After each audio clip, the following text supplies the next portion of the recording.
Since this is the holiday time of the season, I'm going to treat you guys to another edition of Too Raw, Harden Hatred. No, I don't hate the guy, man.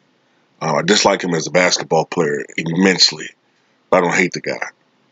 But I just got to keep going at this dude because of the fact that the media seems to neglect when this guy has an off game, which is quite frequent, but love to slurp him off when he does have those games where he gets it going and he puts up 40, 50, 60 points. But if you shoot the ball as much as he does, if you take as many three-point attempts as he does, and if you shoot 14, 15, 20 free throws a night, you're going to have nights where you score a lot of points, a ton of points. All right. But there's something I gotta say in this video, which, and I could really go deeper than this, but I just want to harp on one thing. You keep hearing about how he's this great scorer, and James Harden is a great scorer. But what bothers me about James Harden is the way he's doing it, and also the way the media glosses over things. After tonight, the Dallas Mavericks beat the Houston Rockets. Right, Luka dropped 41 on them. I think the final score was like 137, 122. Luka had 41 points, uh, I think like 6 rebounds, 10 assists, or something like that. And James Harden had what on the surface looks like a great stat line, but he missed 13 out of 15 three-point attempts.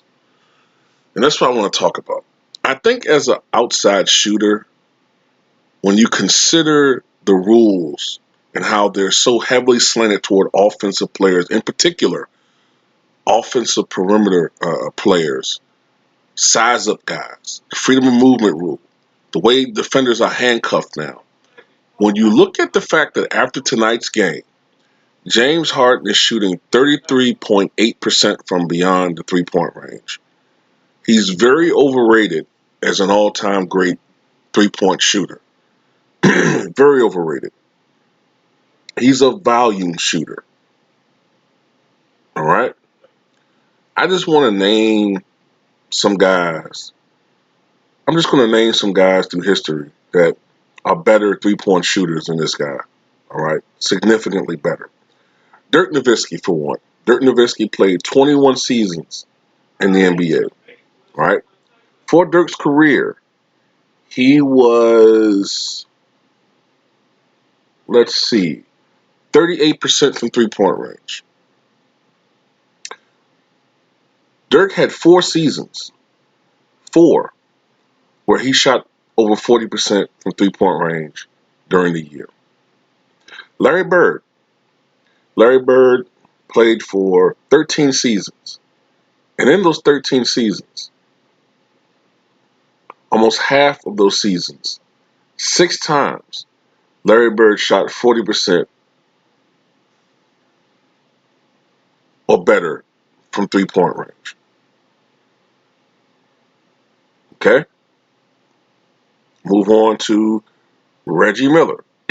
Reggie Miller played 18 seasons in the NBA. Reggie Miller shot 40% or better from three-point range 1, 2, 3, 4, 5, 6, 7, 8, 9, 10 times. 10 times in his 18-year career, Reggie Miller shot 40% or better from three-point range. And for his career was 39.5% from beyond the arc. Okay?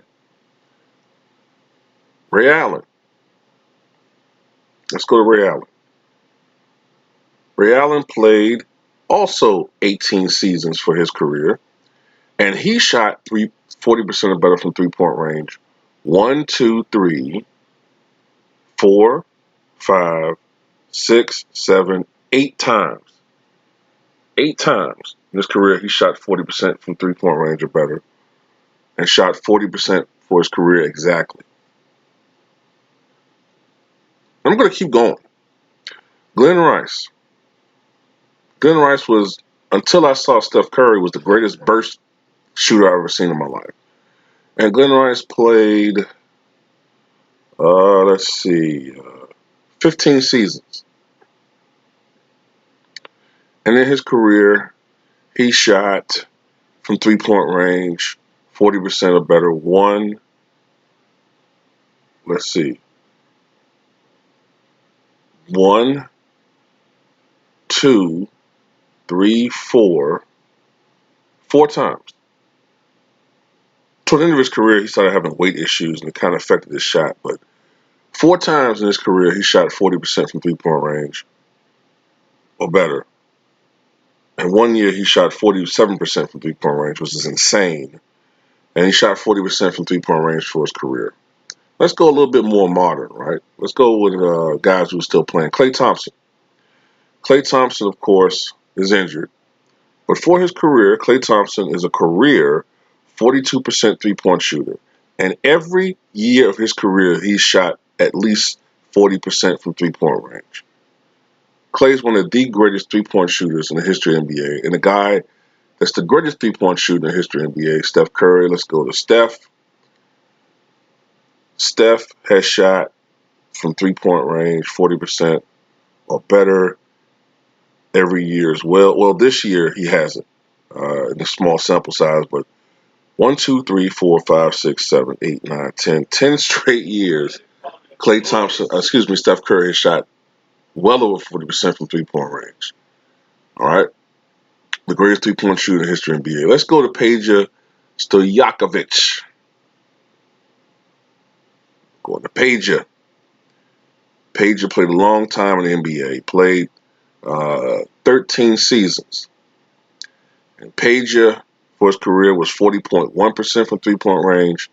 And he shot 40% from three-point range. 1, 2, 3, 4, 5, 6, 7, 8, 9, 10 times in his career.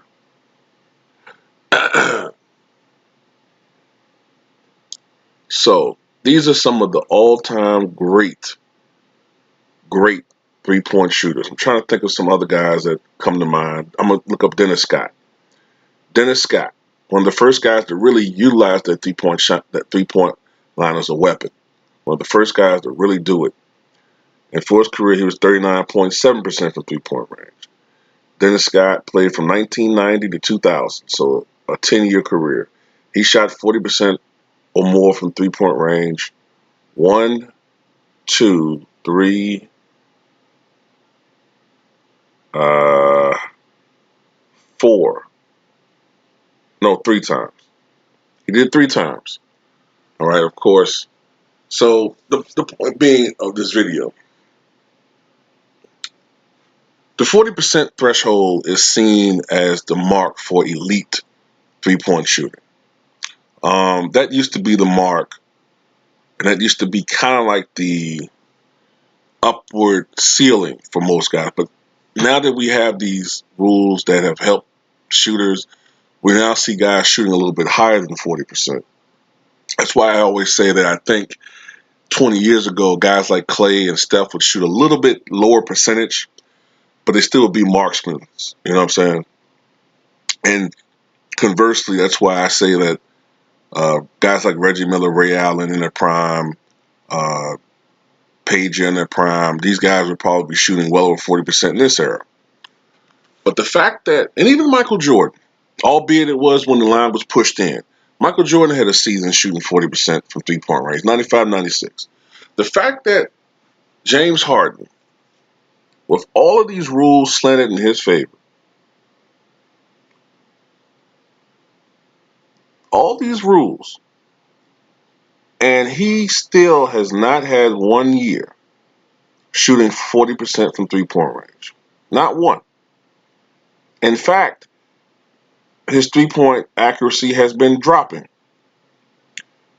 2011, 2012, when he was a six-man guy with the, he might have won the Six-Man of the Year award that year, I think, with the Thunder.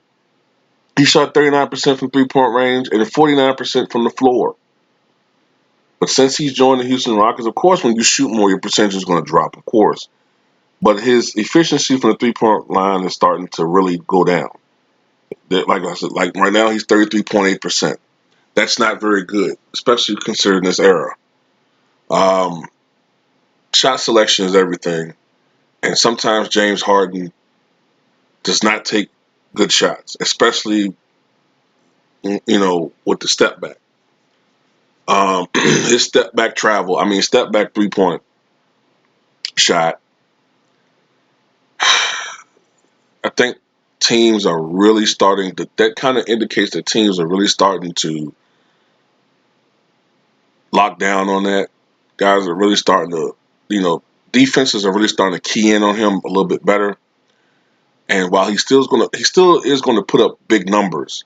His efficiency, I think, is not going to be as great as it was the past couple of years because teams are really starting to lock up to that. You know what I'm saying? They're starting to really focus on that.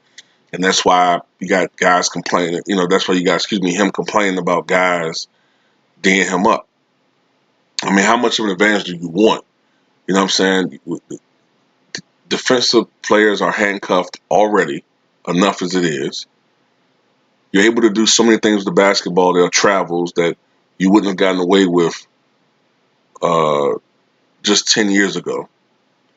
You want everything slanted in your direction, in your way. That's why I say that this guy, if he played 20 years ago in the defensive late 90s era, he wouldn't have been shit. He would have been at best a 15 points per game guy. And I mean that with no disrespect. He would have been a 15 points per game guy. All right? That's just how I feel. I mean, let's be honest. If you put, oh, what was his name, man? Tony Delk. Tony Delk. If you put Tony Delk on a bad team in today's NBA, if Isaiah Thomas, not Zeke, but Boston Isaiah Thomas could put up 29, I think Tony Delk on a bad team or on a team where the offense is revolved around him and the system is revolved around him, Tony Delk could score 30 points per game in this era. And I think Tony Delk for his career averaged like 9 points per game.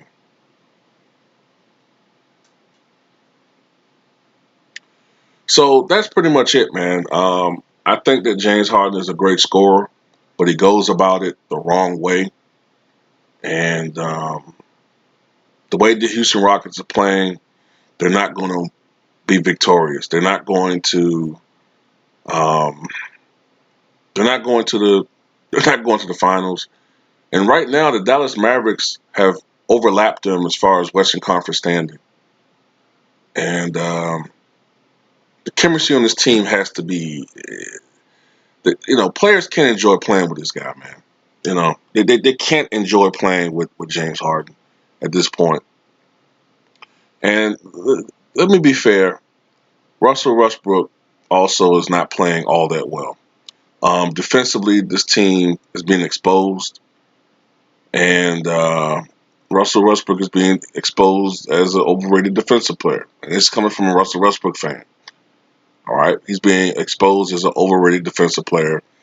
We already knew that James Harden wasn't a very good defensive player, and this is not the same team from 2017 that was one quarter away from going to the NBA Finals. Choke City. Not Clutch City this time. Choke City. Tell me what you guys think.